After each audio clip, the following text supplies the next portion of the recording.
శాంతి. ఈరోజు Murali date 29 November 2023.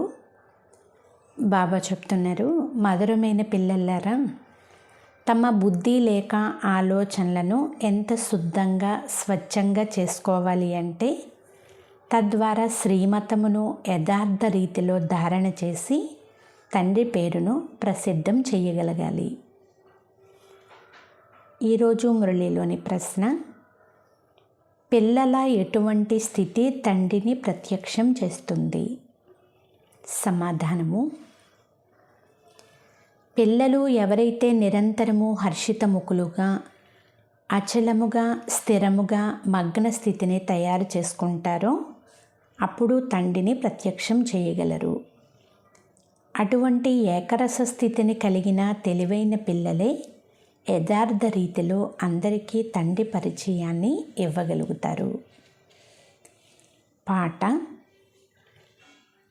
మరణించిన నీ ఒడిలోనే, జీవించిన నీ ఒడిలోనే.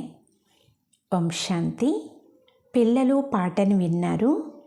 జీవించి ఉండే మరణించేందుకు మీ ద్వారం ముందుకు వచ్చాము అని అంటారు. ఎవరి ద్వారంలోకి? ఒకవేళ గీతా భగవానుడు కృష్ణుడైతే ఈ విషయాలన్నీ సాధ్యము కావు. కృష్ణుడు ఇక్కడ ఉండేందుకు వీలు లేదు. అతడు సత్యయుగ రాకుమారుడు. గీతను కృష్ణుడేమీ వినిపించలేదు, పరమాత్మయే వినిపించారు. ఆధారమంతా ఈ ఒక్క విషయంపైనే ఉంది. భక్తిలో చేసినంత కష్టం ఇక్కడ అవసరం లేదు. ఇది కేవలం ఒక్క క్షణంలోని విషయమే. కేవలం ఈ ఒక్క విషయాన్ని నిరూపించేందుకు తండ్రి ఎంతగా శ్రమించవలసి వస్తుంది, ఎంత జ్ఞానాన్ని ఇవ్వవలసి వస్తుంది. భగవంతుడు ఇచ్చిన ప్రాచీన జ్ఞానమే ఈ జ్ఞానము. విషయమంతా గీతపైనే ఉంది. పరంపిత పరమాత్మయే వచ్చి దేవీ దేవత ధర్మస్థాపన చేసేందుకు సహజ రాజయోగాన్ని, జ్ఞానాన్ని నేర్పించారు. అది ఇప్పుడు ప్రాయలోభం అయిపోయింది. కృష్ణుడు మళ్ళీ ఎప్పుడైనా వచ్చి గీతను వినిపిస్తారు అని మనుషులు భావిస్తారు. సృష్టి చక్ర చిత్రము ద్వారా పారలౌకిక పరంపిత పరమాత్మ జ్ఞానసాగరుడే గీతను వినిపించారు అని మీరు నిరూపణ చెయ్యాలి. కృష్ణుని మహిమ వేరు, పరంపిత పరమాత్మని మహిమ వేరు. కృష్ణుడు సత్యయుగ రాకుమారుడు. సహజ రాజయోగము ద్వారా రాజ్య భాగ్యాన్ని పొందుకున్నాడు. విద్యను అభ్యసించు సమయంలో ఉన్న నామరూపాలు రాజ్యభాగ్యాన్ని పొందుకున్న సమయంలో ఉండే నామరూపాలు వేరు వేరు అని రుజువు చేసి తెలియచేయాలి. కృష్ణుణ్ణి పతిత పావనుడు అని ఎప్పుడూ అనరు. పతిత పావనులు కేవలం ఒక్క తండ్రి మాత్రమే. ఇప్పుడు మళ్ళీ శ్రీకృష్ణుని ఆత్మ పతిత పావనుల ద్వారా రాజయోగాన్ని నేర్చుకుని భవిష్య పావన ప్రపంచ రాకుమారునిగా తయారవుతుంది అని రుజువు చేసి అర్థం చేయించాలన్నా చాలా యుక్తులు కావాలి అని బాబా అంటున్నారు. విదేశీయులకు కూడా నిరూపించి చెప్పాల్సి ఉంటుంది. నెంబర్ 1 శాస్త్రము గీత. అది సర్వశాస్త్రమయ్యి శ్రీమద్ భగవద్గీత మాత. మరి ఈ మాతకు జన్మనిచ్చిన వారు ఎవరు? తండ్రియే తల్లిని దత్తత చేసుకుంటారు కదా. గీతను ఎవరు వినిపించారు? యేసుక్రీస్తు బైబిలును దత్తు తీసుకున్నారు అని అనరు. యేసుక్రీస్తు ఏదైతే శిక్షణ ఇచ్చారో దానిని బైబిల్గా రూపొందించి చదువుకుంటారు. మరి గీతా శిక్షణలను ఎవరు ఇచ్చారు? దానిని తరువాత పుస్తకముగా చేసి చదువుతూ ఉంటారు. కానీ దీనిని గురించి ఎవ్వరికీ తెలియదు అని బాబా అంటున్నారు. మిగిలిన శాస్త్రాలన్నింటి గురించి అయితే తెలుసు. ఈ సహజ రాజయోగ శిక్షణను ఎవరు ఇచ్చారో నిరూపించాలి. ప్రపంచము రోజు రోజుకు తమో ప్రధానమైపోతూ ఉంది. ఈ విషయాలన్నీ స్వచ్ఛమైన బుద్ధిలోనే కూర్చుంటాయి. శ్రీమతమును అనుసరించని వారికి ధారణ కూడా జరగజాలదు. మీరేమీ అర్థం చేయించలేరు అని శ్రీమతం చెప్తుంది. స్వయాన్ని జ్ఞానులము అని భావించకండి. పరంపిత పరమాత్మయే గీతా భగవంతుడు అని, వారే పతిత పావనులు అనే విషయాన్ని మొదట నిరూపించాలి. మనుష్యులైతే సర్వవ్యాపి అని, లేక బ్రహ్మతత్వము అని, లేక సాగరము అని అనేస్తారు. నోటికి ఏది వస్తే దాని అర్థం లేకుండా చెప్పేస్తారు. గీతా భగవంతుడు శ్రీకృష్ణుడు అని చెప్పి గీతనే ఖండించారు. తప్పులన్నీ గీత నుండే వెలువడ్డాయి. కావున అర్థం చేయించేందుకు గీతను తీసుకోవలసి వచ్చింది. గీతా భగవానుడు కృష్ణుడు కాదు అని నిరూపించి చెప్పమని బనారస్లోని గుప్తా గారికి కూడా చెప్పేవారు. ఇప్పుడు సమ్మేళనాలు జరుగుతాయి. ధార్మిక వ్యక్తులంతా శాంతి కొరకు ఉపాయమేది అని చర్చిస్తారు. కానీ శాంతి స్థాపన పతిత మనుషుల ద్వారా సాధ్యమే కాదు. పతిత పావన రండి అని పిలుస్తూ ఉంటారు. మరి శాంతి స్థాపన పతితులు ఎలా చేయగలరు? పతితులను పావనముగా చేసే తండ్రి గురించే తెలియదు. భారతదేశం పావనముగా ఉండేది, ఇప్పుడు పతితమైపోయింది. మరి పతిత పావనులు ఎవరు అన్నది ఎవ్వరి బుద్ధిలోకి రాదు. రఘుపతి రాఘవాని మహిమ చేస్తారు, కానీ ఆ రాముడు ఇప్పుడు లేడు. సత్యాన్ని గ్రహించక పిలుస్తారు, కానీ ఏమీ తెలియదు. మరి ఇది ఎవరు వెళ్ళి అర్థం చేయిస్తారు? చాలా మంచి పిల్లలు కావాలి. తెలిపించేందుకు మంచి యుక్తి కూడా కావాలి కదా. గీతను భగవంతుడే రచించారని అర్థం చేయించేందుకు పెద్ద సృష్టి చక్రాన్ని కూడా తయారు చేయించారు. వారెవరైనా సరే అందరూ భగవంతుళ్ళే కదా అని అంటారు. తండ్రి చెప్తున్నారు, మీరు అవివేకులు. నేను వచ్చి పావన రాజ్యాన్ని స్థాపన చేశాను, కానీ నా బదులు శ్రీకృష్ణుని యొక్క పేరును వేసేశారు. పతితమైన వాడినే పావనముగా చేసి ప్రథమ రాకుమారునిగా తయారు చేస్తాను. భగవాను వాచ, నేను కృష్ణుని ఆత్మను. అంటే అతని అంతిమ జన్మలో దత్తత చేసుకుని బ్రహ్మగా చేసి అతని ద్వారా నేను జ్ఞానమును ఇస్తాను అని శివబాబా అంటున్నారు. బ్రహ్మ ఈ సహజ రాజయోగము ద్వారా సత్యయుగపు ప్రథమ రాకుమారునిగా అవుతాడు. ఈ జ్ఞానము ఎవ్వరి బుద్ధిలోనూ లేదు అని బాబా అంటున్నారు. శ్రీమద్ భగవద్గీత సర్వశాస్త్రాల తల్లి తండ్రి. మరి గీతా రచయిత ఎవరు? ఈ విషయంలో ఏ పొరపాటు జరిగిందో దానిని మొదట మీరే రుజువు చేసి చూపించాలి. ఉదాహరణకి యేసుక్రీస్తు బైబిలుకి జన్మనిచ్చాడు. అది క్రైస్తవ ధర్మశాస్త్రముగా అయింది. బైబిల్ తండ్రి ఎవరు? యేసుక్రీస్తు. క్రీస్తును తల్లి తండ్రి అని అనరు. అక్కడ తల్లి విషయమే లేదు. ఇక్కడైతే తల్లి తండ్రి ఇరువురు ఉన్నారు. క్రైస్తవులు కృష్ణుని ధర్మంతో పోటీ పడతారు. వారు క్రీస్తుని నమ్ముతారు. బుద్ధుడు ధర్మస్థాపన చేసినందువలన వారి ధర్మశాస్త్రం కూడా ఉంది. ఇప్పుడు గీతను ఎవరు వినిపించారు? దాని ద్వారా ఏ ధర్మస్థాపన జరిగింది? ఇది ఎవ్వరికీ తెలియదు. పతిత పావనుడైన పరంపిత పరమాత్మయే జ్ఞానం ఇచ్చారని ఎప్పుడూ చెప్పరు. పరంపిత పరమాత్మయే జ్ఞానం ఇచ్చారని అర్థం చేసుకునే విధంగా సృష్టి చక్ర చిత్రాన్ని తయారు చేశారు. రాధాకృష్ణులైతే సత్యయుగంలో ఉంటారు. వారు తమకు తామే జ్ఞానమునిచ్చుకోలేదు. జ్ఞానమును ఇచ్చేవారు మరొకరు ఉండాలి కదా. ఎవరో వారిని పాస్ చేయించి ఉండాలి. ఈ రాజ్యాన్ని ప్రాప్తి చేసుకునే జ్ఞానాన్ని ఎవరు ఇచ్చారు? అదృష్టం అనేది దానంతటదే తయారవ్వదు కదా. అదృష్టాన్ని తయారు చేసేందుకు తండ్రి లేక టీచరు ఉండాలి. గురువు మోక్షము ఇస్తారు అని అంటారు, కానీ గతి సద్గతుల అర్థం కూడా వారికి తెలియదు. ప్రవృత్తి మార్గం వారి సద్గతి జరుగుతుంది. గతి అనగా అందరూ తండ్రి వద్దకు వెళ్తారు. ఈ విషయాలు ఎవ్వరూ అర్థం చేసుకోరు. వారు భక్తి మార్గంలో చాలా పెద్ద పెద్ద దుకాణాలను తెరిచి కూర్చున్నారు. సత్యమైన జ్ఞాన మార్గం యొక్క దుకాణమైతే ఇదొక్కటి మాత్రమే.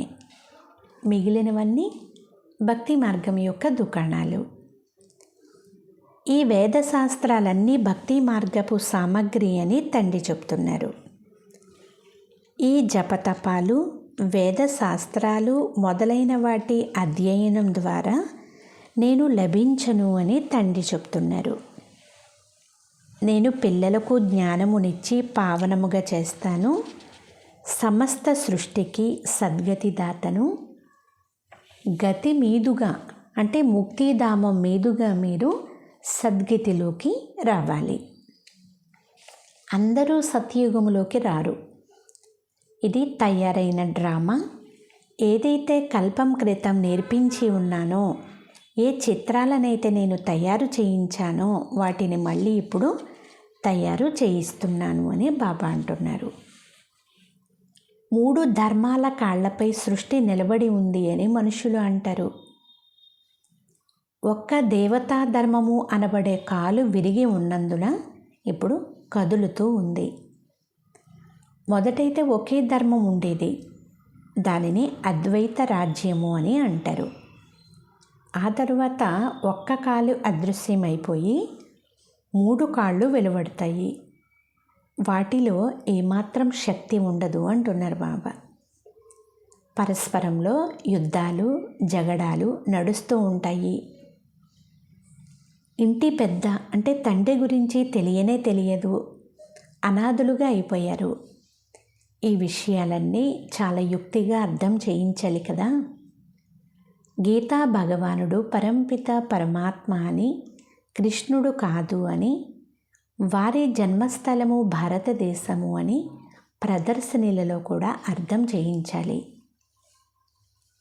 కృష్ణుడు సాకారుడు, పరమాత్మ శివుడు నిరాకారుడు. వారి మహిమ పూర్తిగా భిన్నమైనది.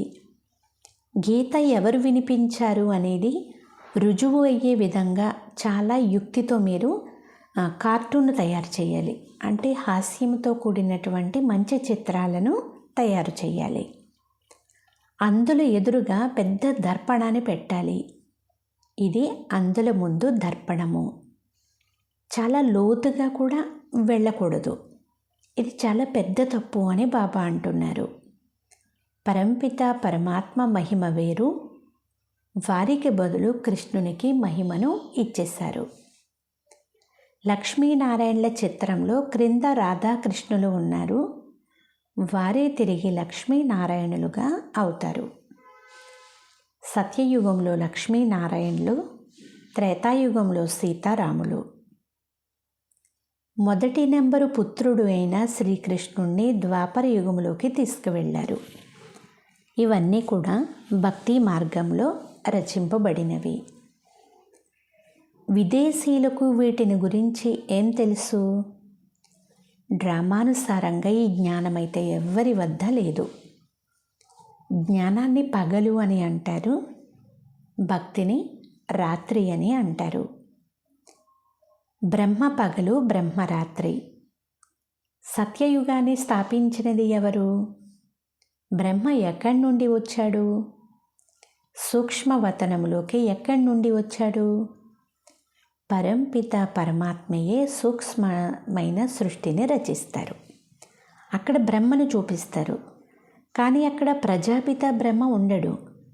అంటే తప్పకుండా ప్రజాపిత వేరుగా ఉన్నారు. వారు ఎక్కడి నుండి వచ్చారు అనే విషయాన్నైతే ఎవరూ అర్థం చేసుకోరు. కృష్ణుని అంతిమ జన్మలో పరమాత్మ తండ్రి తన రథముగా చేసుకున్నారు. ఇదైతే ఎవ్వరి బుద్ధిలోనూ లేదు. ఇది చాలా పెద్ద తరగతి. ఈ విద్యార్థి ఎలా ఉన్నాడు అని టీచరు తెలుసుకోగలుగుతాడు.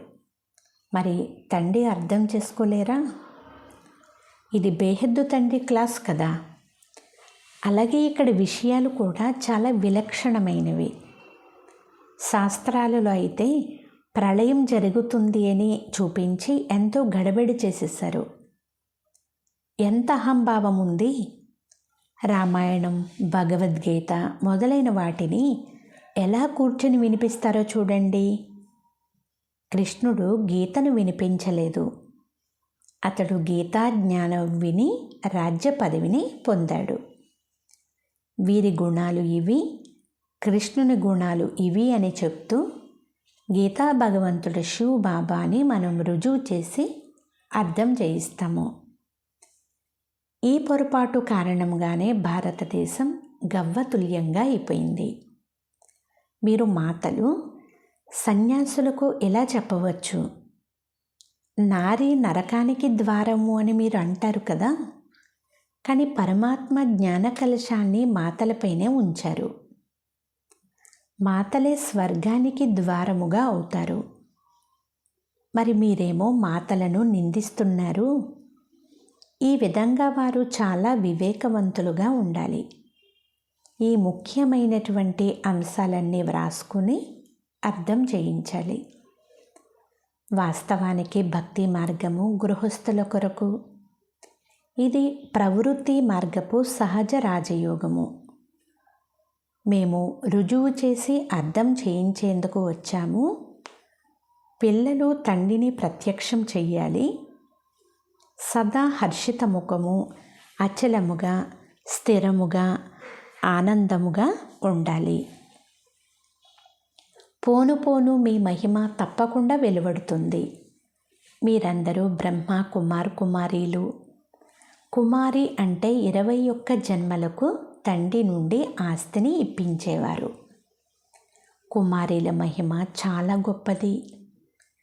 మీ మమ్మ ముఖ్యమైన కుమారి. చంద్రుని ముందు మంచి నక్షత్రము కూడా కావాలి. వీరు జ్ఞాన సూర్యులు. ఈ గుప్త మమ్మ వేరే, అంటే బ్రహ్మ వేరే. ఈ రహస్యాన్ని పిల్లలైన మీరు అర్థం చేసుకుని అప్పుడు మీరు ఇతరులకు అర్థం చేయించగలుగుతారు. ఆ మమ్మ పేరు వేరు, మందిరాలు వారివే. ఈ గుప్త వృద్ధ తల్లికి అంటే బ్రహ్మకు మందిరాలు లేవు. ఈ మాతాపితలు సంయుక్తంగా ఉన్నారు, కానీ ఇది ప్రపంచానికి తెలియదు. కృష్ణుడు ఇలా మాతాపితగా అవ్వలేడు. అతడు సత్యయుగ రాకుమారుడు. కృష్ణునిలో భగవంతుడు రాలేడు. ఈ విషయాన్ని అర్థం చేయించడం చాలా సహజము. గీతా భగవానుని మహిమ వేరు. వారు పతిత పావనుడు, మొత్తం ప్రపంచానికంతా మార్గదర్శకుడు, ముక్తిదాత. మనుషుల చిత్రాల ద్వారా తప్పకుండా పరమాత్మ మహిమ భిన్నమైనది అని, అందరూ ఒకే విధంగా ఉండరు అని అర్థం చేసుకుంటారు. అచ్చా, మధురాతి మధురమైన అపురూపమైన పిల్లలకు మాతాపిత బాబ్దాదాల ప్రియ స్మృతులు మరియు గుడ్ మార్నింగ్. ఆత్మిక పిల్లలకు ఆత్మిక తండ్రి నమస్తే.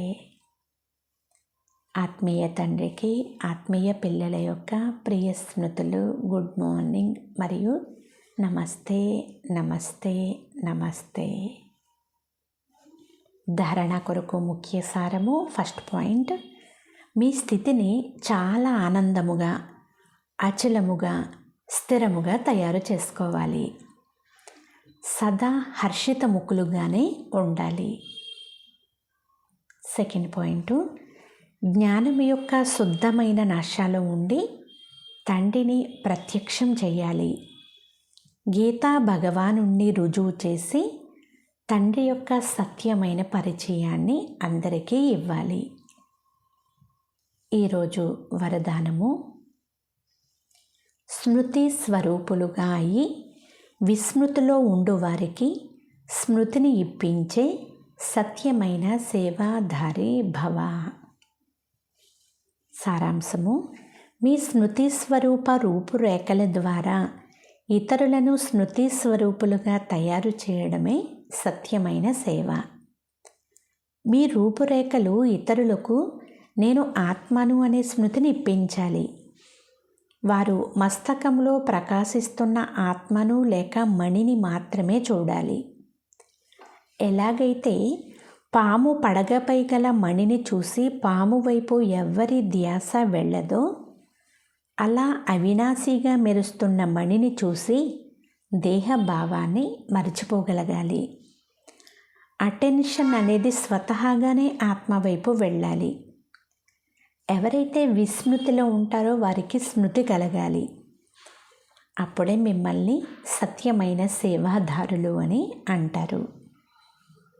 స్లోగన్: అవగుణాలను ధారణ చేసే బుద్ధిని నాశనం చేసి సతో ప్రధానమైన దివ్య బుద్ధిని ధారణ చెయ్యండి. అచ్చా.